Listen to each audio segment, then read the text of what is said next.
當博士們終於見到聖嬰，佢哋做咗兩件事。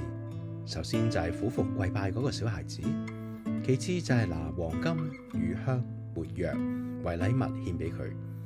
呢三樣禮物唔單止係當時極其貴重嘅物件，更加係一篇無聲嘅講章，預示咗呢一個聖嬰嘅身份同埋使命。黃金獻俾君王嘅尊榮，黃金自古以嚟就係皇室同埋權力嘅象徵。博士獻上黃金就喺度宣告緊呢個喺馬槽中嘅嬰孩，雖然外表貧寒，但佢係真正嘅猶太人嘅王，係萬王之王。呢個挑戰咗我哋對權力嘅認知。真正嘅君王唔係好似希律咁樣住喺宮殿裏面弄權，而係嚟到人間與人同住。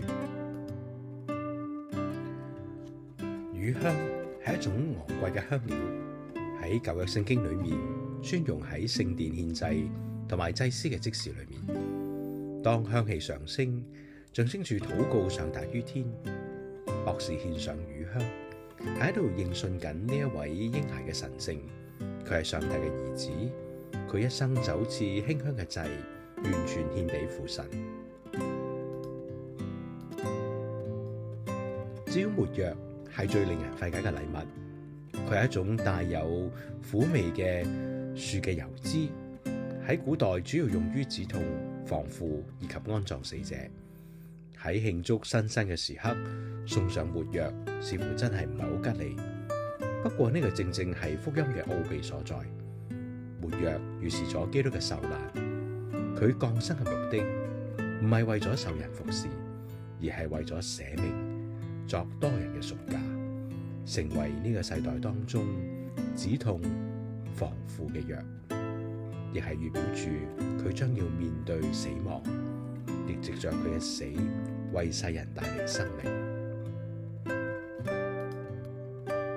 弟兄姊妹們，我哋都係現代版嘅東方博士，都喺星空下尋找生命嘅歸宿。